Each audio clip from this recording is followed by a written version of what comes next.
The Canon EOS R6 Mark III is one of the most talked about cameras that doesn't yet exist. For over a year now, rumors have come and gone, whispers have circled the internet, and every few months new hints pop up suggesting it is close.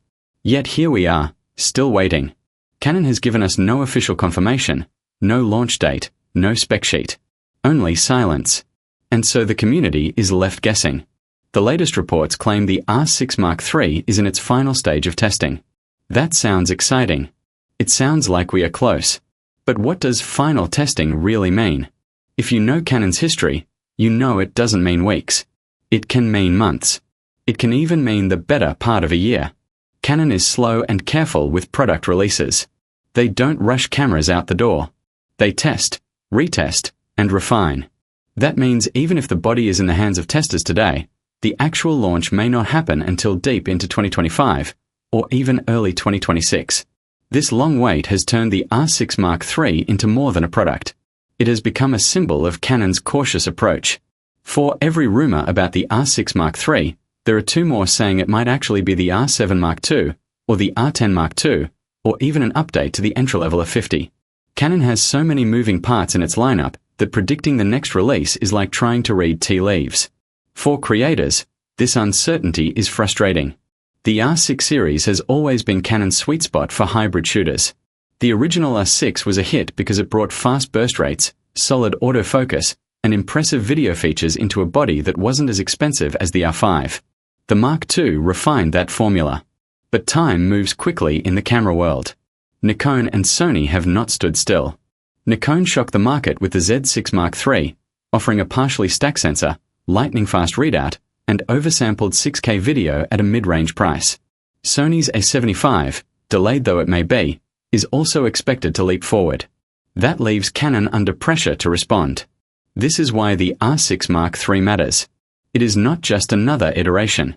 It is Canon's chance to show that they can keep up with the pace of innovation. If they fall behind here, in their most popular hybrid line, the damage will echo across their whole system. People buy into the Canon RF ecosystem expecting long-term support and growth. A weak or delayed R6 Mark III could shake that confidence. So what do we know so far? Almost nothing concrete. We have hints. One of the most repeated rumors is that the R6 Mark III will use the same 32-megapixel sensor found in Canon's recently announced C50 cinema camera. If true, that would be significant. It would mean oversampled 7K down to 4K video, giving sharper footage than the R6 Mark II could ever produce. It would also give still photographers more resolution to work with, moving up from 24 megapixels to 32. That's not a huge leap, but it is meaningful. It strikes a balance between detail and speed. Still, beyond the sensor, almost everything else is guesswork. Autofocus will surely improve. Canon always hypes its dual-pixel AF with each generation. Burst rates could increase, but how much? Will Canon aim for 20 frames per second? 30? Or even try to match Nikon's insane 120 frames per second bursts in JPEG? The truth is, Canon tends to be conservative. They rarely push numbers to extremes. Instead, they prefer safe, reliable upgrades. That philosophy pleases some, but frustrates others. What about video? Here lies perhaps the biggest question. The R6 Mark II already gave creators oversampled 4K at 60p, but without higher-end options like RAW recording. Nikon has put pressure here by delivering internal 6K RAW at a mid-range price. If Canon holds back and keeps RAW recording exclusive to its cinema line, many will see it as a missed opportunity. But if Canon dares to add stronger video features into the R6 Mark III, it could once again become the segment leader.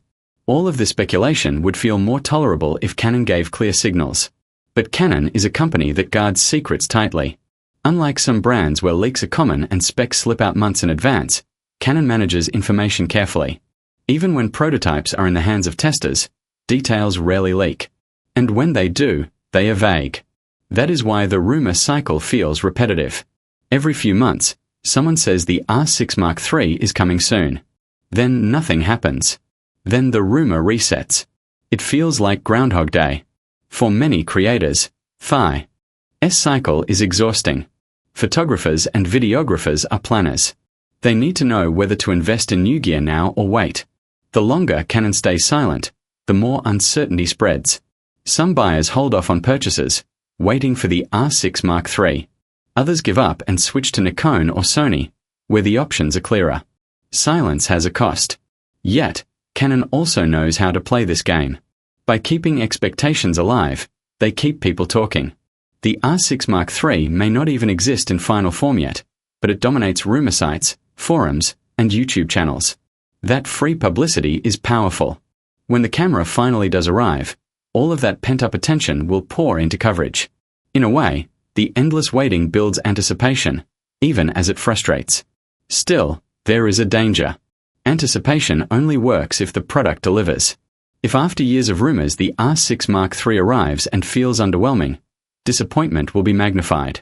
People will not forgive another safe upgrade. They want something bold.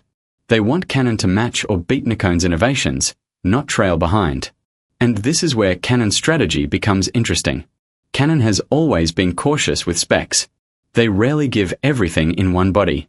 They prefer a ladder system, where each camera has just enough to justify its place, but never too much to make higher models unnecessary. That strategy worked well in the DSLR era, when Canon dominated the market and competition was weaker. But in the mirrorless era, it looks more risky. Nikon and Sony have shown they are willing to put flagship-level features into mid-range bodies. Customers have noticed. Expectations have changed. If the R6 Mark III sticks too closely to Canon's old conservative playbook, it risks looking out of step. The competition is too strong now. Hybrid creators demand more. They want speed, flexibility, and modern video features at prices that used to mean compromise. Canon must adapt, or the R6 line may lose its crown. The mention of final testing also deserves a closer look. Testing is not a short process. It involves hardware checks, firmware refinement, autofocus calibration, heat management trials, and reliability stress tests. Canon takes these seriously. A leak that the R6 Mark III is in final testing should not make us expect a launch within weeks. It means Canon is in the last stage of making sure the product is ready. That could still be half a year or longer. So when will we really see it? Late 2025 is possible. Early 2026 may be more realistic. This long horizon means that rumors will continue to swirl. Expect more recycling of the same points. 32 megapixel sensor, oversampled 7K, better autofocus. Expect repeated debates about whether it will launch before the R7 Mark II, or whether Canon will surprise everyone with an R10 Mark II instead. Expect frustration, jokes, and endless speculation. Until Canon finally speaks, that is all we will have. But behind the noise, one truth remains clear: the R6 Mark III matters. It is the center of Canon's full-frame mid-range. It is the model most creators look to when they want serious performance without a 5 or cinema line prices. It is Canon's chance to prove that they can keep pace with Nikon and Sony. If they succeed, confidence in the RF system will grow. If they stumble, doubts will spread. For now, all we can do is wait. And in this waiting, the Canon EOS R6 Mark III becomes both a promise and a test. A promise of new capabilities, sharper resolution, and faster performance. And a test of Canon's ability to innovate in a market where patience is running thin.